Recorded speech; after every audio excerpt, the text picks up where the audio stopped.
दोस्तों, आज 3 महान हस्तियों का शहादत दिवस है।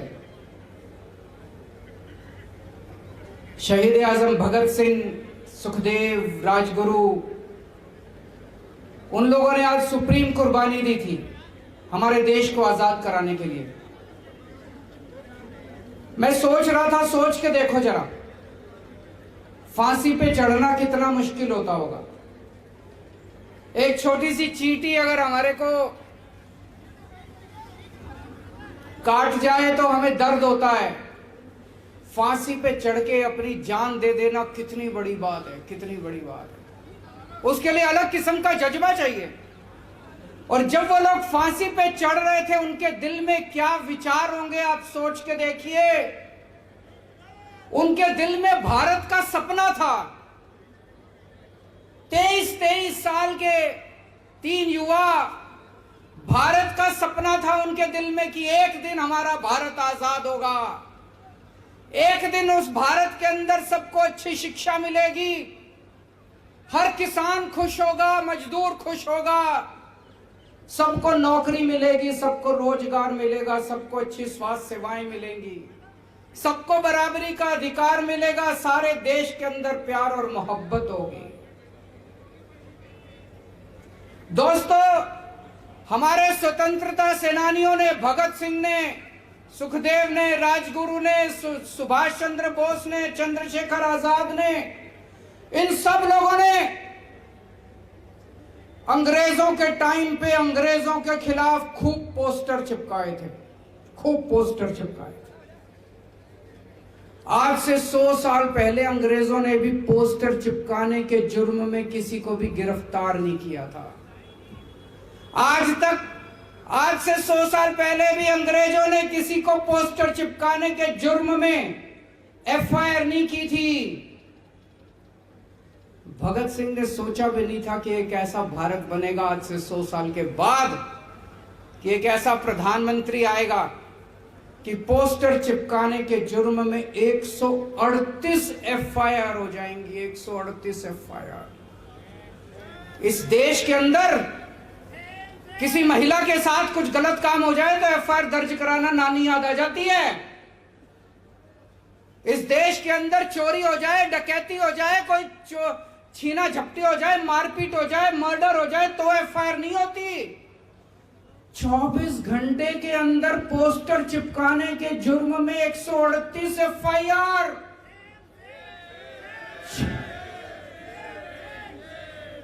6 लोगों को गिरफ्तार कर लिया कहते हैं। एक कोई प्रिंटर है और 6 लोग हैं जो बेचारे गरीब आदमी दीवारों पे पोस्टर चिपका रहे थे उनको। यार, ये चल क्या रहा है? प्रधानमंत्री जी की तबीयत ठीक है? मैं पूछना चाहता हूं, प्रधानमंत्री जी की तबीयत ठीक है? हमारे महान देश के इतने शक्तिशाली प्रधानमंत्री एक प्रिंटर और 6 गरीब आदमियों से भिड़े पड़े हैं परसों से। ये शोभा देता है हमको? इतने महान देश के शक्तिशाली प्रधानमंत्री एक प्रिंटर से भिड़े पड़े हैं परसों से। ये पोस्टर ही तो था, मोदी हटाओ देश बचाओ, लगा लिया, क्या फर्क पड़ गया?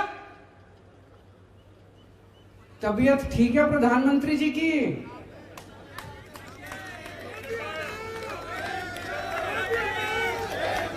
इतना डर किस बात का डर है प्रधानमंत्री को? इतनी इनसिक्योरिटी, इतने इनसिक्योर हैं, लोगों को पकड़ के जेल में डाल रहे हैं। एक मेरे को बीजेपी वाला मिला, कहता है सर, प्रधानमंत्री मोदी जी 18 घंटे काम करते हैं। मैंने कहा यार कैसे मैनेज करते हैं, सोते कब हैं? कहता जी 3 घंटे सोते हैं। मैंने कहा काम कैसे चलता है? 3 घंटे में तो किसी इंसान का काम नहीं चलता। 3 घंटे की नींद से तो 6 घंटे की नींद जो चाहिए होती है। मैंने कहा 3 घंटे की नींद से तो काम नहीं चलता। बोला जी उनको दैवी शक्ति मिली हुई है।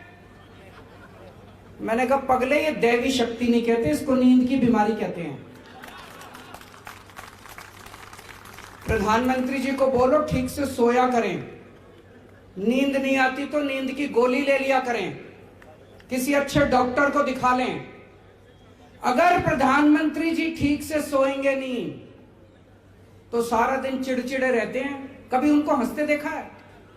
सारा दिन चिड़चिड़े रहते हैं, गुस्सा आया रहता है, इसको जेल में डालो, इसको जेल में डालो, उसको सवेरे से शाम तक बस जेल में डालो, जेल में डालो, जेल में डालो। तो मैं भगवान से प्रार्थना करता हूं कि प्रधानमंत्री जी स्वस्थ रहे। हमारे देश के प्रधानमंत्री स्वस्थ होंगे तभी देश तरक्की करेगा। आज इन्होंने, बीजेपी वालों ने मेरे खिलाफ भी बहुत पोस्टर लगा दिए पूरी दिल्ली में। मीडिया वाले आए, पता चला कोई पुलिस उनको, मेरी सारे पुलिस वालों से विनती है, हाथ जोड़ के किसी को गिरफ्तार मत करना। जनता का हक है पोस्टर लगाना। केजरीवाल अच्छे काम करेगा तो जनता जय जयकार करेगी, केजरीवाल बुरे काम करेगा तो जनता पोस्टर भी लगाएगी मेरे खिलाफ। लगाए मेरे खिलाफ पोस्टर, मेरे को कोई आपत्ति नहीं है, कोई एफआईआर नहीं होगी, किसी को गिरफ्तार नहीं किया जाएगा। और मैं प्रधानमंत्री जी से निवेदन करता हूं, उन बेचारों को छोड़ दो यार, वो 6 गिरफ्तार कर रखे हैं, उनको छोड़ दो। थोड़ा सा मोदी जी थोड़ा बड़ा दिल दिखाओ, उन 6 को छोड़ दो, गिरफ्तार कर रखे हैं उन लोगों को। हैं जी, अभी आएंगे उस पे। आज देश की सबसे बड़ी समस्या भ्रष्टाचार है। इतना भ्रष्टाचार हो गया, इतना भ्रष्टाचार हो गया। आज से 3-4 साल पहले लाल किले से खड़े होकर प्रधानमंत्री जी ने कहा था कि मैं भ्रष्टाचार के खिलाफ लड़ाई लड़ूंगा। जनता को बड़ा अच्छा लगा, जनता ने सुना, टीवी में देखा, प्रधानमंत्री जी कह रहे हैं मैं भ्रष्टाचार के खिलाफ लड़ाई लड़ूंगा। जनता को बड़ा अच्छा लगा। अगले ही दिन सोमवार को एक कांग्रेस का बड़ा नेता, उसके घर ईडी के छापे पड़े, उसके घर सीबीआई के छापे पड़े, खूब कैश मिला, खूब संपत्ति मिली, हिसाब बेहिसाब कैश मिला। मंगलवार को वो नेता जाके प्रधानमंत्री जी के चरणों में गिर गया, बोला प्रधानमंत्री जी मेरे को भाजपा ज्वाइन करनी है। बुधवार को उसने भाजपा ज्वाइन कर ली, बृहस्पतिवार को उसके सारे केस बंद कर दिए। तृणमूल कांग्रेस का एक बड़ा नेता, उसके घर ईडी के और सीबीआई के छापे पड़े, खूब कैश मिला, उसने बीजेपी ज्वाइन कर ली, उसके सारे केस बंद कर दिए। तो लोगों को लगने लगा यार ये प्रधानमंत्री तो झूठ बोल रहा है। कह रहे थे मैं भ्रष्टाचार के खिलाफ लड़ूंगा, ये कोई भ्रष्टाचार के खिलाफ लड़ रहे हैं। तो पूरे देश में एक राज्य के अंदर 8 एमएलए इन्होंने ईडी सीबीआई भेज के छापे मारे, उनको सारों को अपनी पार्टी में शामिल करा लिया। एक और राज्य के अंदर 20 एमएलए उन्होंने अपनी पार्टी में शामिल करा लिए। तो प्रधानमंत्री जी का मैसेज साफ है। मोदी जी कह रहे हैं मेरे को भ्रष्टाचार से परहेज नहीं है, करो भ्रष्टाचार, खूब भ्रष्टाचार करो, लेकिन मेरी पार्टी में आके करो, बाहर रह के नहीं करने दूंगा। दूसरी पार्टी में भ्रष्टाचार नहीं चलेगा, जो भ्रष्टाचार करना है मेरी पार्टी में आके भ्रष्टाचार करो। बीजेपी में जितना भ्रष्टाचार करो खुली छूट है, कोई ईडी नहीं, कोई सीबीआई नहीं, खुलेआम भ्रष्टाचार करो। ये भ्रष्टाचार से लड़ाई करेंगे। इनके एक नेता हैं कर्नाटक में, उनके घर पे रेड हो गई, पता नहीं कैसे हो गई, मेरे को तो यही नहीं समझ आ रहा वो पहुंच कैसे गए। उसके घर रेड में उसे उम्मीद ही नहीं थी रेड होगी। 8 करोड़ रुपए कैश मिला, 8 करोड़ रुपए, 8 करोड़ कैश मिला। अगले दिन बेल हो गई, कोई गिरफ्तारी नहीं, कुछ नहीं। मनीष सिसोदिया के घर एक नया पैसा नहीं मिला। मनीष सिसोदिया के घर 3-3 बार रेड करी, एक नया पैसा नहीं मिला, बैंक लॉकर से पैसा नहीं मिला, उनके गांव में कुछ नहीं मिला। आज तक मनीष सिसोदिया की बेल नहीं हो रही। सतिंदर जैन के घर रेड करी, एक नया पैसा नहीं मिला, 3-3 बार रेड हुई, एक नया पैसा नहीं मिला, आज तक उसको बेल नहीं मिली। कह रहे हैं दिल्ली में शराब घोटाला हो गया, शराब घोटाला हो गया। अरे गुजरात के अंदर पता नहीं कितने लोग मर गए नकली शराब से, पता नहीं कितने 100 में, जब मैं और भगवंत मान गए थे उसी टाइम शायद 150 लोग 150 लोग मरे थे शराब से, नकली शराब से। पता नहीं, कह रहे वो शराब बंदी है, खुलेआम शराब बिक रही है, खुलेआम शराब बिक रही है। पूरी दुनिया में सबसे बड़ा शराब घोटाला अगर कहीं है तो गुजरात के अंदर है। कहते हैं 10 से 15 हजार करोड़ रुपए सालाना का शराब घोटाला है, उसके ऊपर कुछ नहीं होता है जी। 10 से 15 हजार करोड़, 10 से 15 हजार करोड़ रुपए का शराब घोटाला है गुजरात के अंदर, वहां पे कुछ नहीं होता। तो वो उनके अपने जब शराब घोटाला करते हैं, उनके अपने जब चोरी करते हैं, भ्रष्टाचार करते हैं, उनके खिलाफ कुछ नहीं होता। अडानी के ऊपर इतने बड़े बड़े आरोप लगे भ्रष्टाचार के, इसके उसके, सरकार ने उसकी हिम्मत नहीं सरकार की एक इंक्वायरी तक नहीं करी। सुप्रीम कोर्ट ने कमेटी बिठाई है। सुप्रीम कोर्ट ने अगर कमेटी बिठाई है तो गड़बड़ तो है। सुप्रीम कोर्ट यूं ही तो कमेटी बिठा नहीं देता। सुप्रीम कोर्ट ने जांच कमेटी बिठाई है। प्रधानमंत्री ने सीबीआई और ईडी नहीं भेजी अडानी के घर में। तो मैसेज सारा साफ है पूरे देश को कि मेरे वाले जब जब घोटाला करेंगे उनके खिलाफ कोई एक्शन नहीं होगा। भ्रष्टाचार करना है तो बीजेपी में रह के भ्रष्टाचार करो, इसको भ्रष्टाचार की लड़ाई नहीं कहते। अभी मैं कर्नाटक में गया, कर्नाटक में वहां पे बीजेपी की सरकार है, उसको 40% कमीशन की सरकार कहते हैं। क्यों? हर ठेके में बताते हैं 40% लिए जाते हैं। पहली बार भारत के इतिहास में हुआ होगा कि वहां के सारे ठेकेदार इकट्ठे हो गए। ठेकेदारों की एसोसिएशन ने प्रधानमंत्री को चिट्ठी लिखी कि अब हमसे काम नहीं होता जी, 40% कमीशन देने के बाद कुछ नहीं बचता, आप कुछ करो। प्रधानमंत्री ने अपने मंत्रियों और अफसरों के खिलाफ नहीं करा, जो ठेकेदार एसोसिएशन का प्रेसिडेंट था उसको उठा के जेल में डाल दिया। एक व्हाट्सएप आया था, कहते हैं जी सारे देश में चुन चुन के मोदी जी ने भ्रष्टाचारियों को बीजेपी में इकट्ठा कर लिया और प्रधानमंत्री जी अब चोरों के सरदार हैं। अच्छा नहीं लगता जब कोई प्रधानमंत्री के बारे में ऐसा कहता है। हमारे देश के प्रधानमंत्री के बारे में जब लोग आपस में ऐसी चर्चा करते हैं, ये अच्छा नहीं लगता।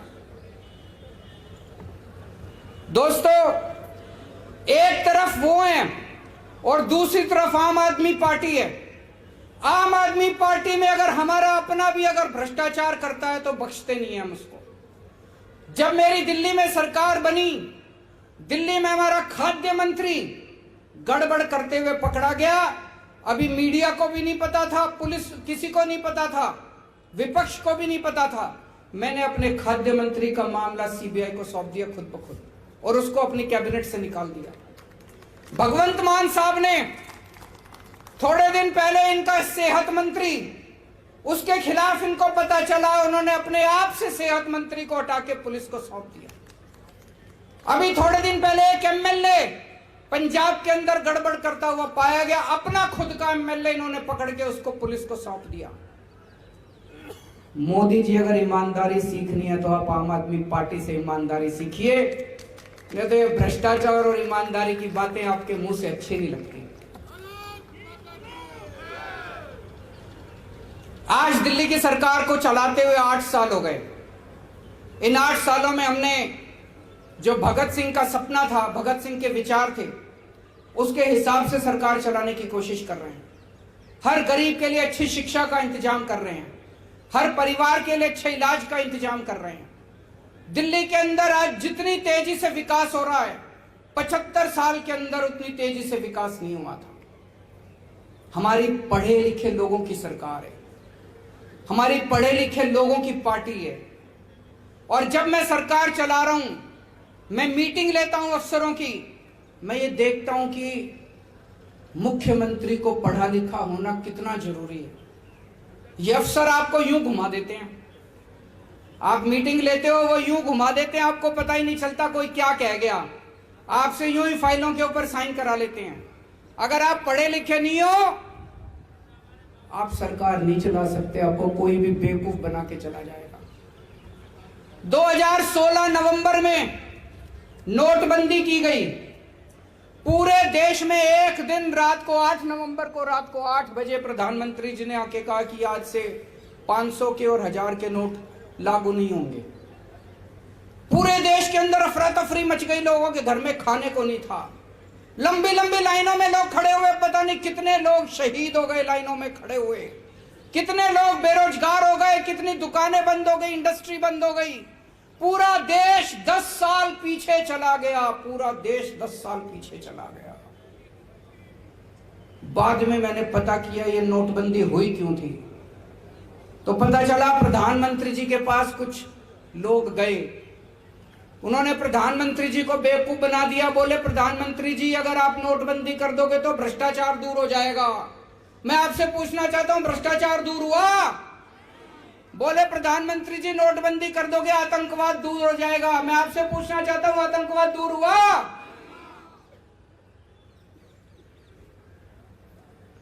मैं एक वीडियो देख रहा था, प्रधानमंत्री जी से एक पत्रकार ने पूछा आप कितने पढ़े लिखे हैं? उन्होंने कहा मैं हाई स्कूल तक गया हूं, उसके बाद मैंने पढ़ाई नहीं की। एक और उनका भाषण सुन रहा था, उसमें वो खुद ही कह रहे थे मैं कोई खास पढ़ा लिखा नहीं हूं, गांव के स्कूल में गया था, उसके बाद मैंने पढ़ाई नहीं की। मैं समझ गया अगर देश में आज पढ़े लिखे प्रधानमंत्री होते, भाई साहब कभी भी नोटबंदी नहीं होती, क्योंकि वो समझ जाते कि नोटबंदी से कितना नुकसान हो सकता है। अगर पढ़े लिखे प्रधानमंत्री होते तो देश 10 साल पीछे नहीं चला जाता, देश की अर्थव्यवस्था 10 साल पीछे नहीं जाती। पढ़े लिखे प्रधानमंत्री बहुत जरूरी है। जीएसटी लागू किया गया, जीएसटी तो लागू होना ही था, उसके पहले कांग्रेस की सरकार से ये जीएसटी के टाइम से जीएसटी का मामला चल रहा था। जीएसटी लागू किया गया, लेकिन जिस तरह से लागू किया गया, आज पूरे देश के किसी व्यापारी से पूछ लो, सारे छाती पीट के रो रहे हैं ये क्या जीएसटी कर दिया है कि नहीं है। किसी से जीएसटी नहीं संभल रहा, इतने बड़े बड़े चार्टर्ड अकाउंटेंट रख लिए, उनकी फीस रख ली है, जीएसटी पल्ले ही नहीं पड़ता। आज अगर हमारे देश के प्रधानमंत्री पढ़े लिखे होते, जीएसटी ठीक से लागू हो गया होता, इतनी तकलीफ नहीं होती पूरे देश के अंदर व्यापारियों को जितनी आज जीएसटी की वजह से लोगों को तकलीफ हो रही है। दोस्तों, ये 3 किसानों के खिलाफ कानून लेके आए, बोले बड़ी क्रांति आ जाएगी, बड़ी क्रांति आ जाएगी। किसान रो रहे हैं, पीट रहे हैं, धरने कर रहे हैं, प्रदर्शन कर रहे हैं। किसान कह रहे हैं मर जाएंगे, ये कानून मत करो, माने ही नहीं। अंत पंत में जब 1 साल कई 750 किसान शहीद हो गए, 1 साल तक किसान दिल्ली के बॉर्डर पे बैठे रहे, उसके बाद इनको 3 कानून वापस लेने पड़े। आज अगर देश में पढ़े लिखे प्रधानमंत्री होते, वो पहले ही समझ जाते कि ये 3 कानून किसानों के खिलाफ है। पिछले 3 साल में देश में 60,000 सरकारी स्कूल बंद हो गए, 60,000 सरकारी स्कूल बंद हो गए। हमारे देश की जनसंख्या बढ़ रही है, गरीबी बढ़ रही है, और सरकारी स्कूल बंद हो रहे हैं। ये चल क्या रहा है? सरकारी स्कूल तो और खुलने चाहिए थे, 60,000 क्या 6 लाख सरकारी स्कूल खुलने चाहिए थे। देश में 6.25 लाख गांव है, हर गांव के अंदर एक सरकारी स्कूल होना चाहिए, और ये स्कूल बंद कर रहे हैं। आज अगर एक पढ़ा लिखा प्रधानमंत्री होता, वो शिक्षा की कीमत को समझता, वो समझता कि देश को आगे ले जाने के लिए शिक्षा कितनी जरूरी है, वो 60,000 सरकारी स्कूल बंद नहीं करते, वो 6 लाख नए सरकारी स्कूल खोलते। आजादी के बाद 75 साल हो गए, आज तक देश के सरकारी स्कूलों का इन सारों ने मिलकर भट्ठा बिठा दिया। गरीब अपने बच्चों को मजबूरी में सरकारी स्कूलों में भेजते हैं। 75 साल के बाद ऊपर वाले ने एक शख्स को भेजा, मनीष सिसोदिया। उसने देश के सरकारी, दिल्ली के सरकारी स्कूलों का कायाकल्प कर दिया। आप जाके देखो, अभी मैं 4 दिन पहले एक नया स्कूल उद्घाटन करके आया हूं। दिल्ली का डीपीएस मॉडर्न स्कूल, वसंत वैली, जीडी गोयंका को पीछे छोड़ते हैं आज हमारे दिल्ली के सरकारी स्कूल। इतना शानदार स्कूल, इतने शानदार सरकारी स्कूल, इतना हमारे बच्चे, गरीबों के, रिक्शे वाले के, मजदूर के बच्चे आज डॉक्टर, इंजीनियर, वकील बन रहे हैं। ऐसा शख्स जिसने देश के करोड़ों करोड़ों बच्चों के मन में, उनके माँ बाप के मन में एक उम्मीद पैदा की कि हमारे बच्चों को भी अच्छी शिक्षा मिल सकती है। नहीं तो एक रिक्शे वाले का बच्चा सोचता था मेरा बेटा भी रिक्शा चला लेगा, मजदूर का बच्चा सोचता था मेरा बेटा भी अब मजदूर बनेगा बड़ा होके। अब ये सपना देख रहे हैं हमारे बच्चे डॉक्टर बनेंगे, इंजीनियर बनेंगे, अमीर बनेंगे। ऐसे शख्स को प्रधानमंत्री जी ने जेल में डाल दिया। कोई अगर पढ़े लिखे प्रधानमंत्री होते तो मेरे को फोन करते, कहते अरविंद जी पार्टीबाजी छोड़ो, आप ये मनीष सिसोदिया को मेरे को दे दो, मैं इसको देश का शिक्षा मंत्री बनाऊंगा। बोलते कि नहीं बोलते? उन्होंने इनको पकड़ के जेल में डाल दिया। बताओ, मेरे को बड़ी तकलीफ हुई। अब मनीष सिसोदिया के लिए नहीं, मनीष सिसोदिया तो भगत सिंह है, जान ले लो उसकी, फांसी पे चढ़ा दो, खुशी खुशी देश के लिए फांसी पे चढ़ जाएगा। मुझे देश के लिए चिंता हुई कि इतने अच्छे शख्स को इन्होंने उठा के जेल के अंदर डाल दिया।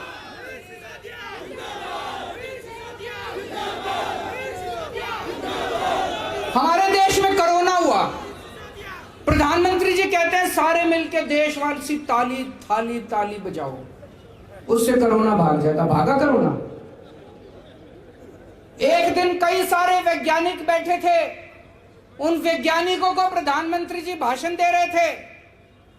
बोले कि गंदी नाली में से जो बदबू आती है, उसमें जो झाग निकलते हैं ना गंदी नाली में, कीचड़ में से, बोले उसमें से वो जो गैस निकलती है उसमें से चाय बनाओ। तो यार सारे गैस का सिलेंडर छोड़ के गंदी नाली में से, ये क्या है? ऐसी बातें करते हैं प्रधानमंत्री जी। एक दिन बोले ये जो बारिश आती है, बारिश में बादल हो जाते हैं, बादलों के टाइम पे हमें आक्रमण करना चाहिए दूसरे देश पे, उसमें राडार में पकड़ा नहीं जाता। वो मैं देख रहा था, सारे मजाक उड़ा रहे थे उनका। अगर आज हमारा प्रधानमंत्री पढ़े लिखे होते तो इस किस्म की बेतुकी बातें नहीं करते जिससे देश का सर झुक जाता है इन बातों से। इससे बड़ी बात यह, मेरे को डर लगता है, जो अभी मान साहब ने कहा, बड़ी इंपॉर्टेंट बात कही। जब फाइलें आती हैं उनको आधे बार अगर आदमी पढ़ा लिखा ना हो, आज गवर्नेंस इतनी कॉम्प्लिकेटेड हो चुकी है, सरकार इतनी कॉम्प्लिकेटेड हो चुकी है, अगर आदमी पढ़ा लिखा ना हो, आधी बातें उसको समझ में नहीं आती कि अफसर मेरे से कहां साइन करा रहे हैं। मेरे को डर इस बात का लगता है, चिंता मुझे मेरे देश के बारे में होती है कि मेरे देश के प्रधानमंत्री अगर पढ़े हुए नहीं हैं तो रोज पता नहीं कितने निर्णय ले रहे हैं, कितने डिसीजन ले रहे हैं। वो डिसीजन सही है कि नहीं है? वो निर्णय सही है कि नहीं है? वो कौन करवा रहा है उनसे? कोई भी आके उनसे कुछ भी लिखवा के ले जाता है, कोई नोटबंदी करवा देता है, कोई थाली ताली बजवा देता है, कोई किसानों के कानून बनवा देता है, कोई कुछ करवा देता है, कोई कुछ करवा देता है। हमारे देश जा कहाँ रहा है? हमारा देश, डर लगता है मुझको। इसलिए आज मैं सारे देशवासियों के सामने एक प्रश्न छोड़ के जाना चाहता हूं। क्या 21वीं सदी के भारत का निर्माण करने के लिए एक पढ़े लिखे प्रधानमंत्री की जरूरत है? क्या एक कम पढ़े लिखे प्रधानमंत्री 21वीं सदी के भारत का निर्माण कर सकते हैं? ये हम सब लोगों को मिलकर सोचने की जरूरत है। अंत में आप सब लोगों से निवेदन है, पिछले कुछ दिनों के अंदर पंजाब में शांति बहाली करने के लिए, कानून व्यवस्था को स्थापित करने के लिए हमारे प्यारे मान साहब ने जो काम किया है, जितनी मैच्योरिटी के साथ और जितनी शांति के साथ, एक खून की बूंद नहीं बही, एक गोली नहीं चली, बिल्कुल अच्छी तरह की प्लानिंग के साथ उन्होंने जिस तरह से काम किया है, आज पंजाब का बच्चा बच्चा, देश का बच्चा बच्चा कह रहा है कि आम आदमी पार्टी भी शानदार कानून व्यवस्था लागू कर सकती है। एक बार सारे जने खड़े होकर मान साहब के लिए ताली बजा दीजिए।